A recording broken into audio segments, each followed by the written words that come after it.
All right, welcome everybody to the August Open Forum. I'm Dr. Hunter Peterson, and I have a special guest today, Dr. David Campbell. We are clinicians here at Coeur d'Alene Healing Arts. I am a naturopathic medical doctor, and David is a doctor of acupuncture and herbal medicine. Chinese herbal medicine, I should say. So we are bringing two minds together today, and I think the first ever joint open forum to have a discussion, and excited for y'all to be here with us to speak. So just a little ground rules for our meeting today.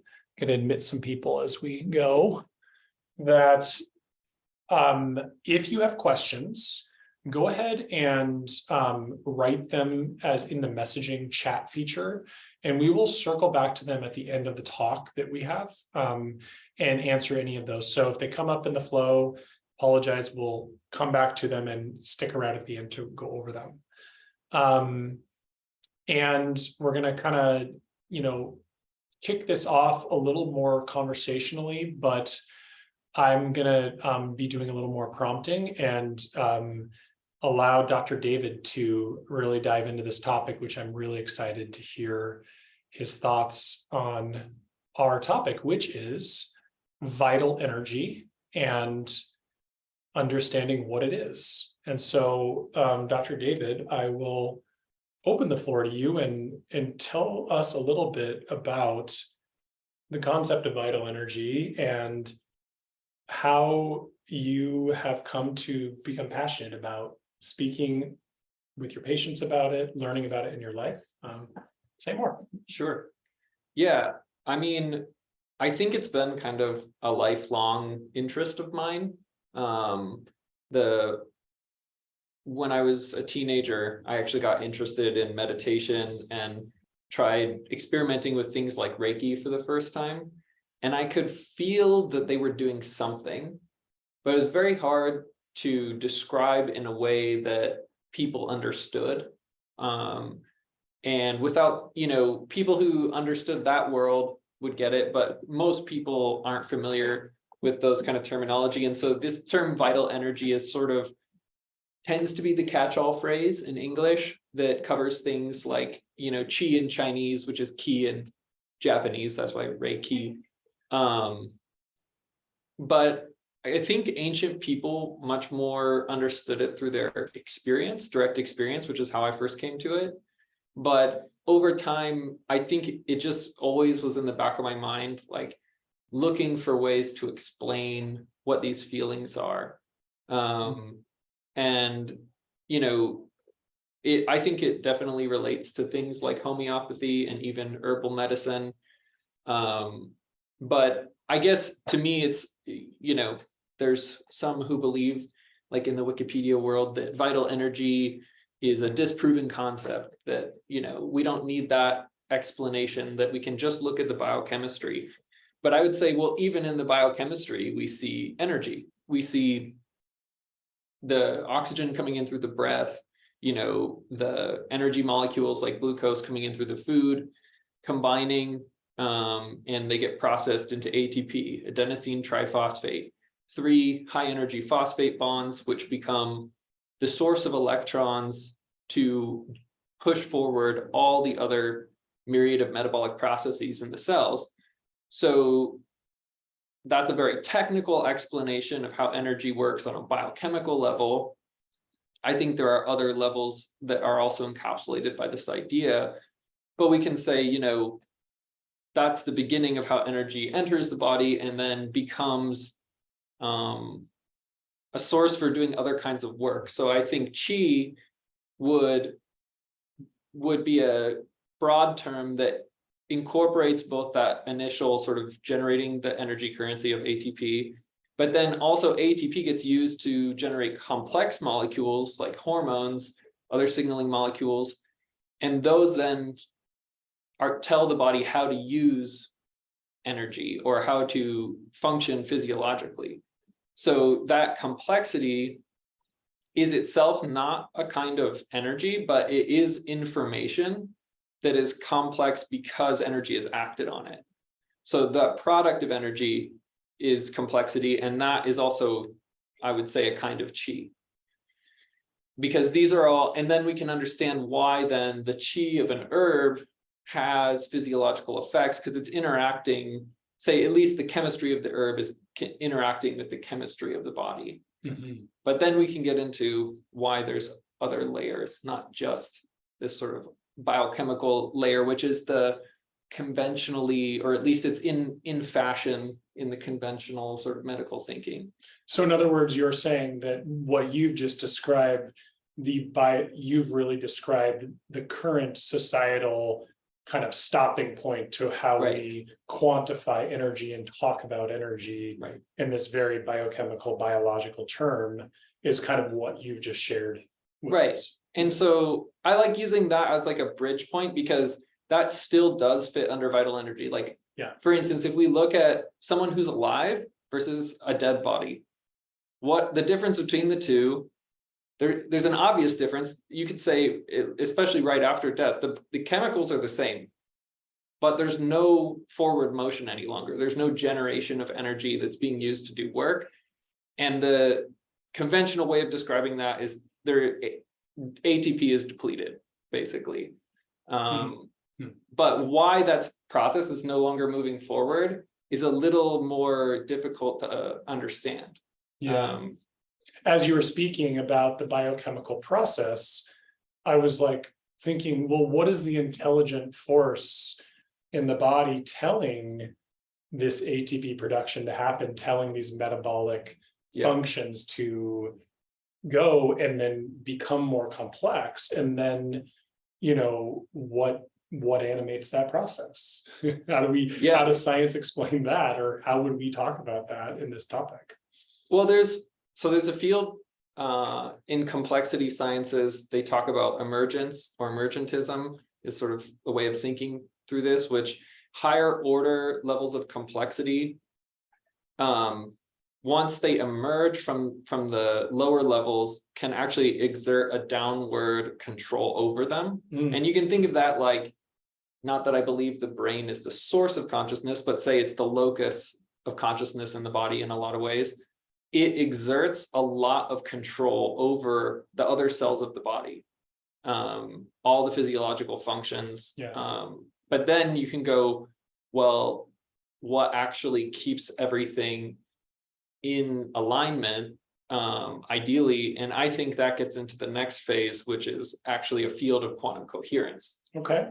Let's talk about that. Quantum biology is an emerging field. It's still not readily accepted by most people, but it has plenty of research to back it up. Biomolecules. So I'll back up and say, like, well, what's coherence? I think it is what it sounds like. So most people know the term quantum entanglement. Two particles join together on the quantum scale and then come back apart, and they become entangled through that process, which means if one is spin up, the other is spin down. But even if we don't know which is in what direction, they can be any distance apart. And as soon as you measure one, the other one's the opposite. So there's this idea that, well, are they communicating faster than the speed of light, or are they just, what's actually going on there? So that's what they call entanglement. And we're talking about on a minuscule scale here. These are quantum particles, which are subatomic particles. So it could be an electron, or other, sometimes people think of a proton or a neutron, but it's actually the particles that make up protons and neutrons. So they're even smaller. And often called quarks and things, but quarks, gluons, different elementary particles. But the thing is it doesn't just have to be between two particles. So they started understanding that you can have any number of particles that are in a field of coherence with one another. And this would actually explain why an organism functions as a whole rather than, a bunch of separate microscopic organisms going their own direction. But actually, even bacterial colonies will start to produce sort of proto-organs as they differentiate labor. If the colony is united, they'll start to work together that way. So, and actually, interestingly, I remember reading a study where if they used an opaque barrier to divide a colony, it would become 2 colonies. If they used a translucent barrier, it would remain 1 colony. So there's something about light that's coordinating it, or at least it seems to be. But yeah, I don't know. And I will say, in terms of how that applies to Chinese medicine, there's 2 terms that we use. So there's Zheng Qi and Xie Qi. Zheng means upright or in alignment. Xie means crooked or out of alignment, or you can think of as out of sync. So Xie Qi, some people translate it as evil or noxious, but really out of alignment Qi. And when I find that, it tends to feel like a field of static charge, like it feels vibratory. It doesn't feel like it's smooth and in the flow of the rest of the physiology. So I always try to release that from the person. And then when it feels like things are smoothing out, becoming more free flowing, sometimes people do feel a sensation of actual flowing, but more often than not, they just, whatever sensation was there dissipates and it stops producing symptoms.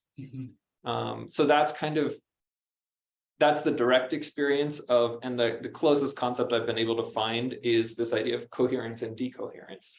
Yeah. So in other words, if you're looking at this initial explanation of energy and what drives life in the body, that we can have these biochemical explanations that on a broken down reductionistic scale explain how you generate energy, how that leads to molecules, etc. But if you don't overlay that with a model of communication, intelligence, or coherence that causes interaction amongst all of them, then biology gets dysregulated. Yeah. Like, and maybe we can point it, because you jogged my mind to think about a certain way, which is you can think of it as there's a bottom up kind of energy, and this we would call yin, right? So there's the material parts that are required, and then there's the top down, which is more, say, consciousness oriented and coherence oriented, and it's a more global, and it has a bit to do with your will to live, actually, and your groundedness in your body as a consciousness that actually maintains that coherence. Wow. So now you're kind of using the word consciousness. We could insert the word mind, probably a few terms, but it brings to my concept that I talk a lot about how perspectives are different in my world versus conventional medicine, which is the placebo effect. And this term that, medicine essentially states is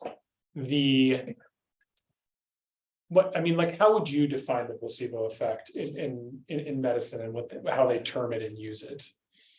Well, right. So the idea is that it's mainly used in, say, drug trials or other therapeutic trials where you want to have your sort of therapeutic intervention, usually a drug molecule, versus a blank. Well, the blank, they usually use a sugar pill, but say there's other forms, because there could also be sham acupuncture as a placebo or sham surgery, although that may be unethical at this point. But anyways, or a saline shot as opposed to a vaccine, something that is considered innocuous to compare to the intervention. So you can see both if the intervention made better improvement and didn't have a higher risk than the innocuous substance. Whether those substances are truly innocuous gets into a whole other, gets into the weeds, but then people do tend to have benefits from placebos. Yeah. And I've had someone ask me like, well, this part of my body was in pain, but you didn't work on it and it still got better. Is that a placebo? Well, so I was like, well, depends how you define placebo. So acupuncture does work better than sham acupuncture, but sham acupuncture still helps people get better. So why? In my opinion, is because, well, both are actually working on the same innate self-healing ability of your body. Ideally, someone who's well-trained can do a better job than just random chance. Yeah. But people heal from massage as well. And, I think a good masseuse is better than someone who's just randomly massaging. But even if you just get a full body relaxation massage, most people will feel significantly physically better. Mm-hmm. And, you can justify that with things like circulation and everything. But my point is there are benefits no matter what the intervention, because you're basically telling your body it's okay to heal now, or it's time to heal now. And that has its own effect. Yeah. And that's why I kind of brought up placebo, because you were talking about this top-down phenomenon of what orchestrates life versus bottom up, and differentiating those. And to me, that struck up this concept of the placebo, because that top down is that consciousness statement that, okay, it is now time to heal, whether you take a sugar pill, receive sham acupuncture or surgery. This top down element of the coherence part directing intelligence in the body is actually creating a higher functionality through higher coherence, basically. Yeah. That consciousness is bringing in. Is that put well? Definitely. Yeah. And I think it's a topic that's hard to really grasp in language. Mm-hmm. But I was thinking, what you're just saying, how you described it jogged my mind too. Like, one of the therapies I really like is craniosacral therapy. It's extremely gentle manual therapy, but it tends to allow the body to release a lot of things that a more vigorous, say, deep tissue massage, the body will kind of hold on to those things still. It's almost the way they teach it is that you sort of blend and meld with the tissues, and then you listen for the direction of ease. So it's so gentle, it sometimes doesn't even feel like there's much going on. And then all of a sudden the soft tissues just start to release whatever tension, and sometimes that tension is holding on to old emotions too. Yeah. And that is that a vital energy in and of itself, a decoherent aspect of our experience that's locked in that tight tension of that muscle. But those things tend to release when we're gentle enough with them that the body seems, and I sort of think of it as like that is the subconscious mind. Like the body is basically where our subconscious mind lives. And so that's why old emotions can get stuck in the body. So that's another kind of aspect of it. And in fact, later on in the craniosacral therapy series at the Upledger Institute, they call it somato-emotional release, which basically just means releasing emotions from the body. Yeah. And this is a topic that I actually speak with my patients about a lot. I'd say it is central to the illumination work I do with folks, is that I actually want to come at it from a different angle and say that the emotions get entrapped in the physical body in that decoherence or stagnant chi. I forgot the chi ends up actually expressing itself as a physical dysfunction, deformity, expression of hurt, of pain, of swelling, et cetera, that those are the physical symptoms that people come to doctors for, is to say, what's this physical expression in my body and how do I heal it? And then usually the conventional or natural way that physicians handle that is they say, well, let's give this very powerful physiological substance to kind of blunt out that expression. But in what we do, we often will think, well, if we're going along this logical reasoning line, this is a decoherence, stagnant chi, somatic expression of core disturbance of this vital force, and that our efforts are to understand what's distorted in this vital field that's causing that expression. And you said that it actually could be an emotion that's actually yeah. stuck in the physical body, which I have seen many a time. And yet I wanted to add to that, that often the emotion that it has become stuck in the physical body did not start in the physical body. It might have started in a very like mental, emotional, conscious framework at a time. But the way that that was engaged with by the person was not allowing it to flow in a coherent way through the body and out. And it became lodged in a part of our unconscious, physical body, and now is expressing as a physical symptom. Yeah, and I'll add to that too. Dr. Upledger, who sort of created craniosacral, he was an osteopath, and he had this concept of, he called energy cysts. Oh, and he said sometimes it doesn't have to be a physical injury, but sometimes when people have a physical injury, the emotional state they were in gets imprinted in the injury. So it can be both physical and psychological. It doesn't have to be one or the other. It can be one or the other too, though. Can just be one or the other. So that's, but that's the body's field of coherence, and the tissues themselves play back and forth between one another. They reflect and interact with one another. So you often see, like you were saying, physical symptoms can arise because there's an issue in the field. Like I even have a patient I've been working on recently who has a surgical scar in the back of her arm, and it's caused a lot of nerve pain in that arm. And at first I was using needles. I had to use them kind of far away so that it wasn't reactivating the nerve pain.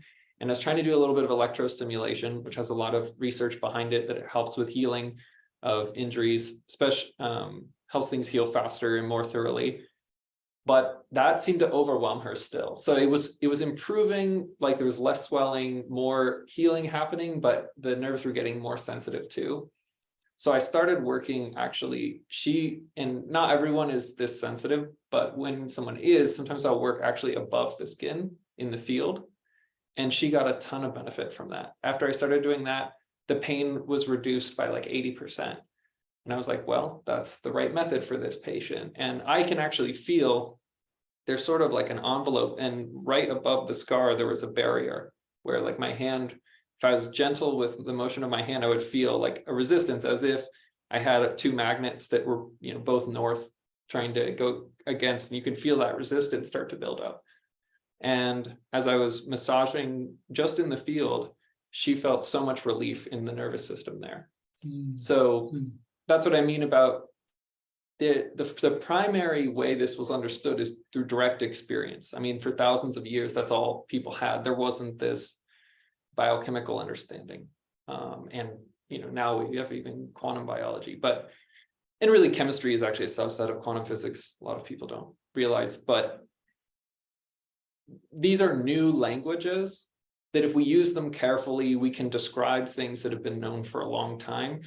And I think the only problem we have, the reason people think vital energy was debunked, is just because of a imprecise use of language that allowed for certain descriptions to be refuted, but not the whole concept. The whole concept is one, it's very malleable anyways, and it can be defined different ways depending on what vocabulary you're using. But yeah, I think when people experience it, it's kind of becomes a moot point to try to prove it. Yeah. Well, and another experiential example that I want to point out, because I feel like it's so relatable to all of us that we get this and we can say, yes, I've experienced what that is, even though I might not have language to describe it, is, say you had a fight with your spouse and it didn't go well, and then you have to go to bed with him that night, and you just you have a real tough time falling asleep. You just you might feel a little pain and ache in your heart, or you might get a little headache. You might just feel low emotionally and sad or angry. And yet there's nothing physically being said when you enter back into that room with them after the fight. It's just that you're literally entering a field that has been distorted. And because of this quantum nature and vibrational nature that all of our emotions as well interact with each other, we're physically feeling experientially that discordance that other person is experiencing. Maybe we're bringing into the room as well, but certainly they have. They're with you and noting that it's off. And I think on the flip side of the coin, to describe it more positively, we could say that about places of healing, right? Like the physician's office, they have researched this quite well, that just going into a doctor who feels empathetic and feels like they can relate to you and is present for you, that the outcomes are profound of how much better people get when they enter into that kind of environment. And so what can we distill this down to? Experientially, we can all relate to that sensation of being around the presence of a very warm soul human being, but this is kind of what we're putting language to, that this is that energetic exchange that's going on for betterment of health and kind of vitality and diminishment and kind of obstruction of vitality and health. Definitely. Well, and you brought up also some ideas around the heart, like how the heart feels. And, you know, there's a group called the Heart Math Institute. They study heart rate variability, and they've been able to show heart rate entrainment between people that can happen. They can detect it at least up to 50 feet away. But then if you're highly entrained with someone, like if you have a strong relationship with them, the distance no longer matters. This is why people know when something happens to a loved one. The classic example being like the mother and their child. Mothers know when something bad has happened or whatnot, what's going on with their child. And I believe it's because the heart organ is also a sensory organ. And so it's why you can get good vibes or bad vibes from a person before they even introduce themselves, just by being in their vicinity, because the heart field is a very strong field and it is very sensitive to vibration, and our heart fields are always interacting. So that's another form, and it is an electromagnetic process. Yeah. You know, there's even ideas that they've done electric conductivity testing on the skin. The channels are more conductive than the rest of the skin. The points along the channels are more conductive than the rest of the channel. Well, and maybe back that off just to like explain to maybe the non-acupuncture. Yeah. So some people call them meridians. I like the translation channel for the acupuncture channels. So the way that we look at the body, so I'll say this, there's two ways of looking at acupuncture. And even in our original text, which is 2,500 years old, it claims to be older, but it's at least 2,500 years old. They talk about acupuncture in two different ways. One is, they call them the channels of chi. Each of these channels is associated with one of the major internal organs. So we have 12 primary channels. Each one is on both sides of the body, so it's symmetrical. So you have two of each channel, one on each side. In order to figure out which points on the channel are going to be helpful, I usually listen to the pulse.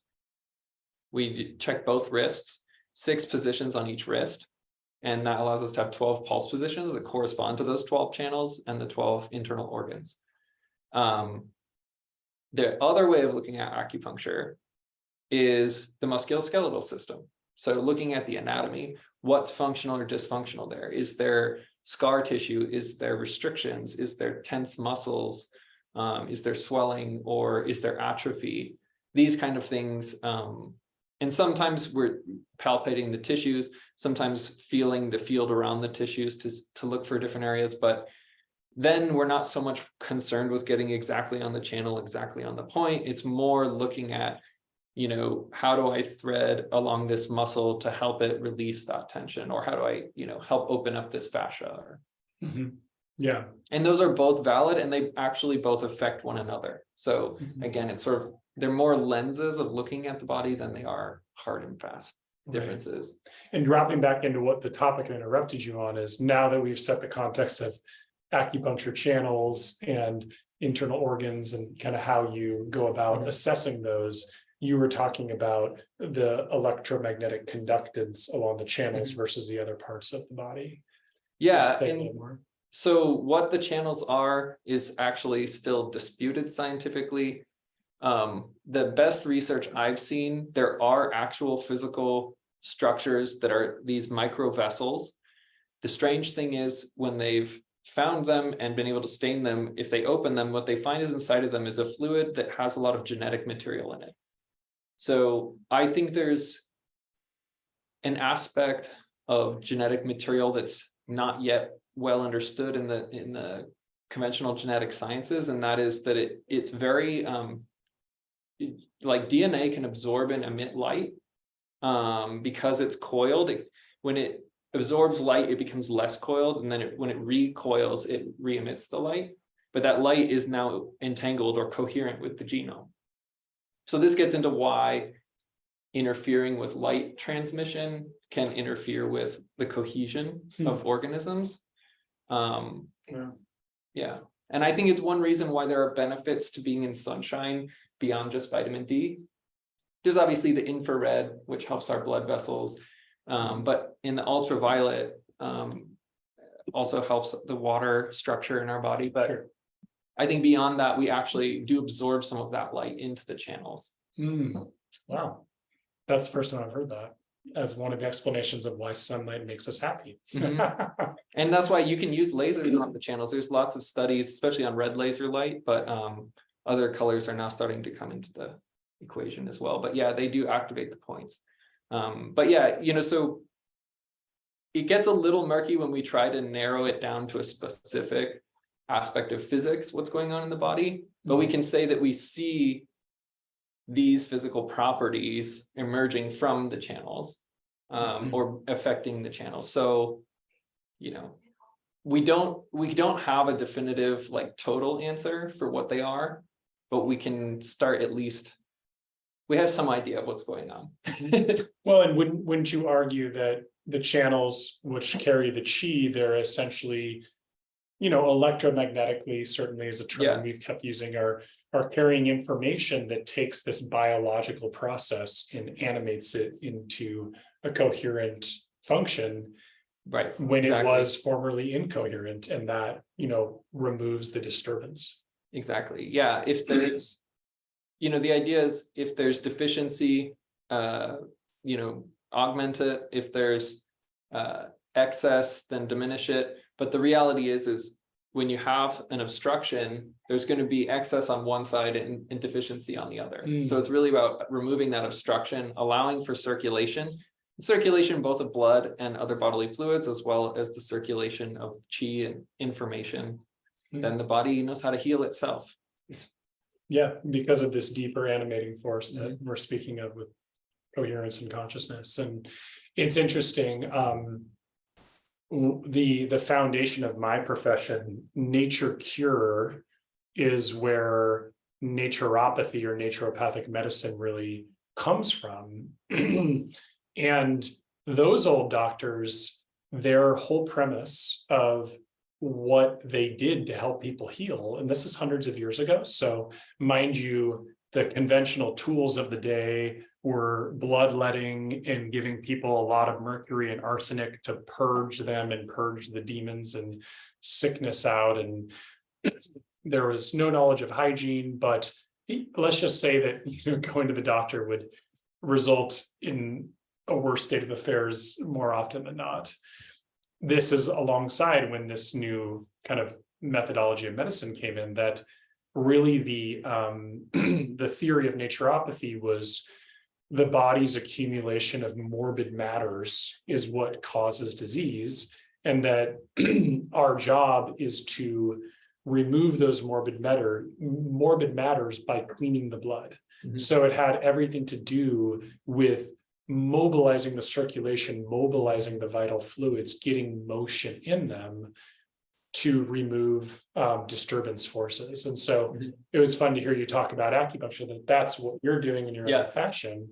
The nature cure practitioners, what they ascribed was light therapy and water therapy. which is one of those things we argue works on the vital force, Right. because we're having substances interface in these fields to drive coherence and drive flow of energy and then actual physiological particles. Mhm. And that's what restores health from a disturbed disease state. And also interesting stories, like you described, a lot of emotional releases coming from these kind of therapies as well, Yeah. as you unentrap these stuck, decoherent thoughts or emotions, etc. Yeah, and I'll sometimes remind my patients too, along those lines, is like, I'm not healing you. I'm trying to remove obstructions for you to heal yourself. And there's an important difference there, because I actually can't heal you. Like, no one can heal another person, actually. What we can do is we can offer them whatever, expertise we have to try to remove every possible obstruction so that they can then self-heal. But there is a part of it that's almost like a subconscious or even deeper unconscious choice. There's a will to live at the bottom of it. Yeah. And it's one of those things. I actually, sadly, had a conversation with a dear patient of mine a couple of weeks ago, where he had been sent into the ER and had, I don't even know how many tests he had done, because there was a huge concern about his physical and mental degradation. And everything came back normal, or nothing severely pathological or wrong with his tissues. And I just kind of closed my computer after I reviewed all the notes and said, okay, well, I asked this man, who's a man, do you want to live? And it's a pretty courageous question to ask. Do you want to be here? And he said, well, if life is like this, then no. And I asked, do you have any feeling, any sense whatsoever that it's possible for life to be different than this? And he said, no. And so to me, the kind of collapse of his health state had really nothing to do with any sort of physical breaking of his body. That thing Dr. Dave is describing, the will to live, this deep dynamic force that we're talking, vital energy, that is that top-down illumination of life, was simply, going out, being snuffed out in his being. And then the downstream consequence was these physical things were breaking down from no other cause but that. At least that's my speculation. Sure.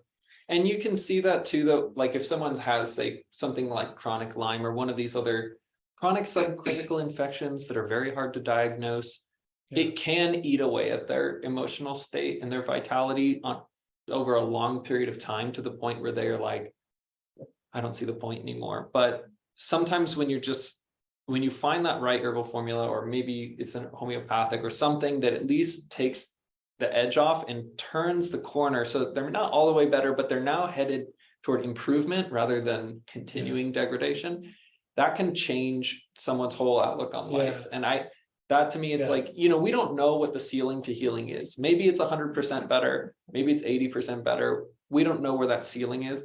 That's one thing I really don't like about conventional medicine, is they'll tell you, well, here's your likelihood of making it, or here's what we expect, or we can't do anything for you. It's just going to get worse. I'm like, well, hold on. Everything that people have said is impossible to heal has always been wrong. There's always someone who heals from it. So, and even if it's, some people maybe never fully get rid of every single Lyme bacterium in their body, but if they can live a normal life because they can keep those things latent and not, eating away at their tissues any longer, keep them dormant, they've gotten their normal life back. And we may have to check in about it later on and keep, an eye on it. But if to me, it's like, because what is health ultimately, right? It's a resource for living a meaningful life. And it's actually finding that meaning in life, something that you value, that makes it worth putting the energy into that process of healing.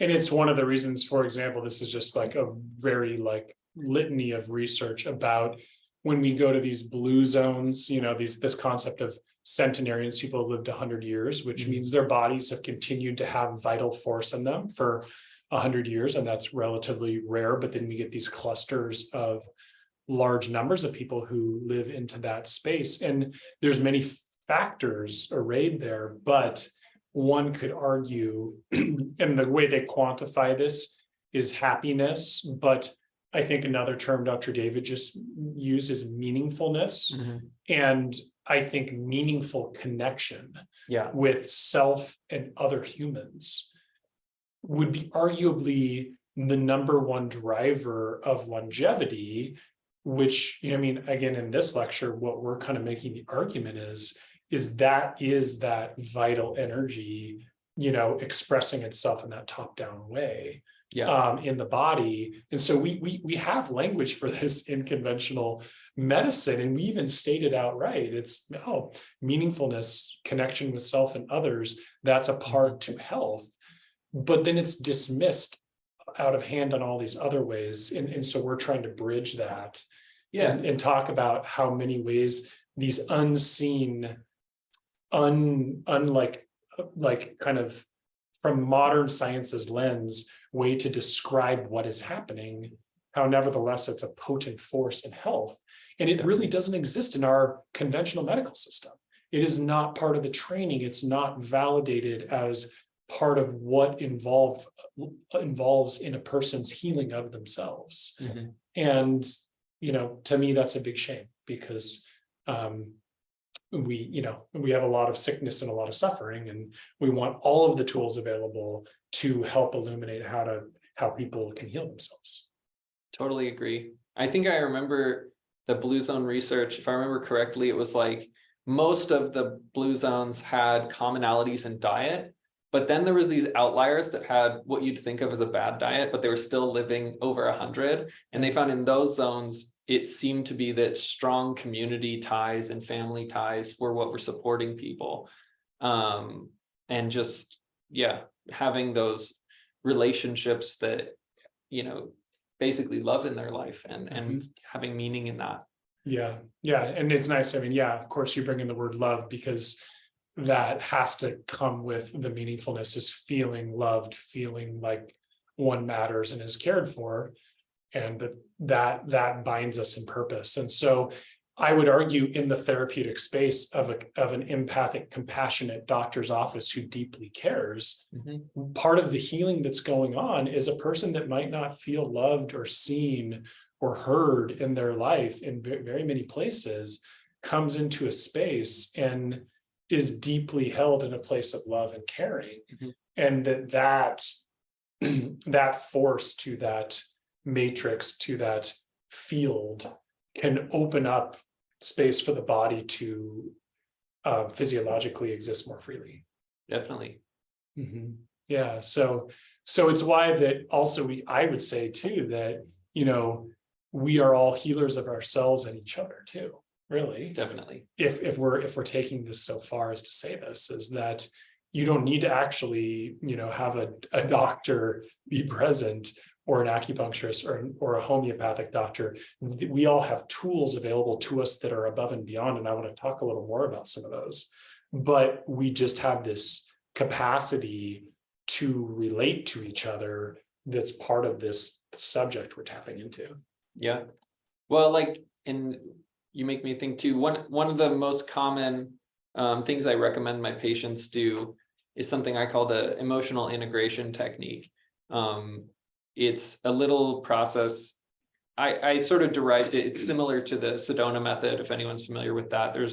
They have books and courses, but what I found is people generally weren't going to read a book just because I recommended exercise from that book. So I just kind of made my own version of that exercise, and I have it on my blog.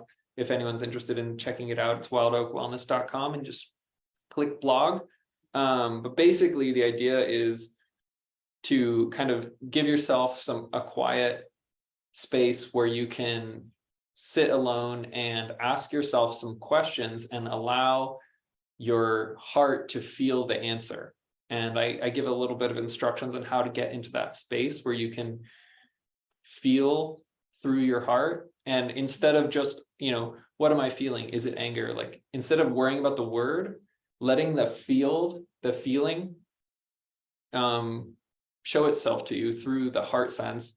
So that, because it's interesting, once we fully feel an emotion, that's when it releases. Mm-hmm. That's why in psychotherapy, they talk about repressed emotions, and repression happens because we don't have time to fully feel something. Like, maybe we lost a grandparent or a close family member, and we have all this sadness and grief we're dealing with, but we still have to go to work, and we still have to, make dinner and all these things. So we just don't deal with it for now. And that's how it gets repressed, but it actually ends up somewhere in the body too. It's not just in the subconscious mind. This is why I say, I think the subconscious mind is the body. That's where it lives. So there'll be an energetic distortion in how the body's functioning until that emotion is fully felt, integrated. You can say the lesson of it is integrated, but that pent-up energy can then be dispersed, so that it's no longer warping the field, so to speak. Yeah. And it's interesting. I want to piggyback off that statement, which is so well said. I'm going to kind of take a cue from that and use it with some of my patients. Because again, that psychosomatic connection, they come to me with physical symptoms, and I have to explain this is from a distortion in this field that comes from an emotion that was not processed and cleared. But I'm also lucky to have a tool that I love tremendously that integrates and works with this concept, and even many other distortion concepts in energetic fields, which is homeopathy. And I want to make sure, because we did spend a minute on acupuncture, and I want to spend a minute on homeopathy, because this is a tool that is I'm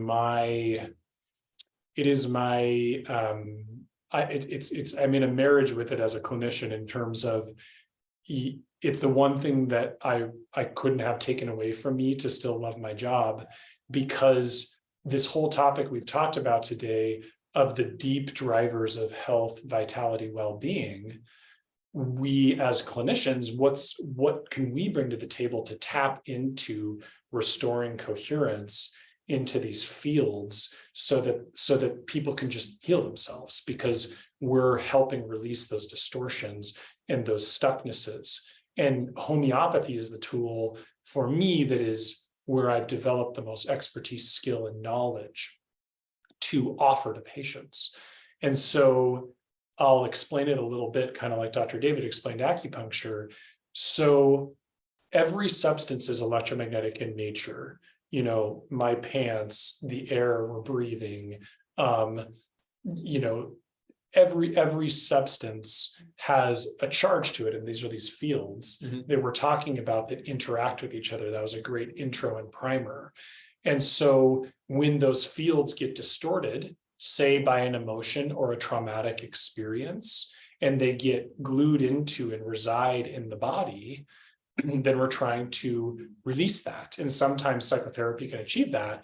But a lot of times stuff maybe arguably has been distorted since before birth, which is a real concept that we could nerd out on and talk all about, a generational imprinting of distortions in our vital energetic fields. So there are things you just can't intellectually talk or even feel through when you ask of yourself, feel through that experience, because we just don't know how to access it.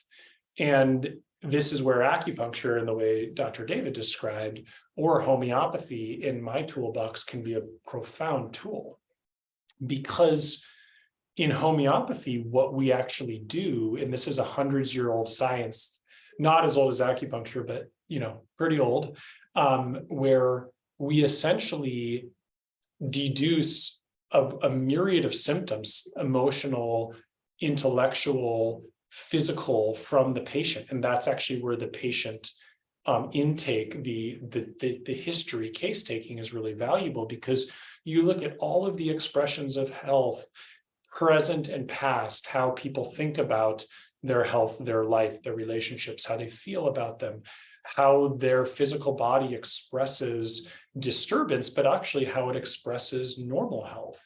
and you take a gathering of all of this picture, and this is an oral discussion and recording of information. And then actually you take that picture of their health on all spheres, and then you look at substances in nature. What if you give that substance to a healthy person over and over again, what kind of symptoms, physical, mental, and emotional, that'll express? And so you end up with this thousands of different remedies that are either from plants, minerals, or animal substances. And you have a picture of what expression of health giving someone that substance will create, who is healthy, what types of symptoms it'll bring about. And how homeopathy works is you select a remedy where the disease state that the person is presenting that's in your office, you give them a remedy that mirrors the symptoms expressed in their body. And so let's give an example. If you give a healthy person belladonna, which is a toxic herb, but if you give them homeopathic belladonna, they will get dilated pupils, they will get fever, they will get red skin, they will become irritable, and they will experience numbness. And so if you have a patient who has, say, a cold that comes in with dilated pupils, red skin, numbness, irritability, and fever, you actually give them that homeopathic remedy belladonna, and the body removes the distortion, which is the illness, the cold they're experiencing. And so this is a perfect application of where we're discussing these coherent fields. Yeah. And basically that the homeopathic remedy, and this is what's fascinating about these remedies and what drives conventional medicine crazy, is that how you prepare these remedies is you take belladonna in its toxic crude dose, which would cause all of these, adverse symptoms in a patient. And then you actually dilute it times 1 part of the substance, 100 parts pure alcohol. And you do something called succussion, which is vigorous shaking of that dilution 100 times. And then you take 1 part of that dilution and you do 99 parts of alcohol, and you do that vigorous dilution shaking again. And the lowest potency, we call it, of homeopathy, you do that 6 times. Most potencies of homeopathy, you've done so many succussion dilution series, you don't have a single molecule left of the original active ingredient. But what you have is, because how Dr. David did such a good job sharing about these interfaces between subatomic particles, basically that succussion method distributes this vital energy and signature into these dilution series.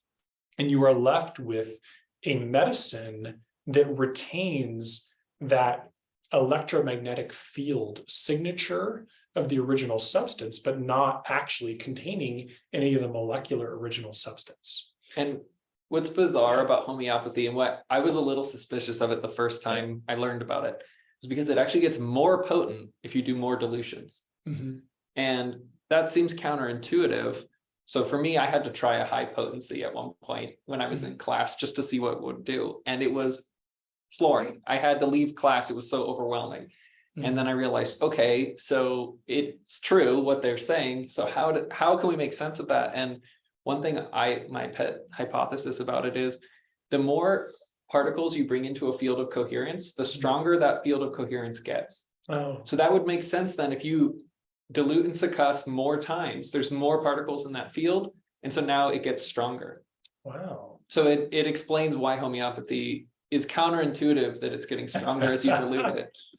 That is fascinating. I've never heard that explanation, and I'm gonna have to sit with that. But after I sit with it, I think it's gonna be a good way, because I still have not quite been able to bring a logical drawing point to the increasing power of more dilution factors. Although my observation, like Dr. David, over countless personal but patient experiences, is that higher potency or remedies act more strongly and deeply to restore coherence in people's vital fields. Yeah, Um, they definitely do. yeah. And so that part about when you give someone a remedy, right, you're giving them something and that is going to interface on this energetic level with that top-down approach to their being, and say a thought pattern like, you know, I'm worthless and no one likes me, I'm not lovable, let's just say one of the deepest human struggles that exists,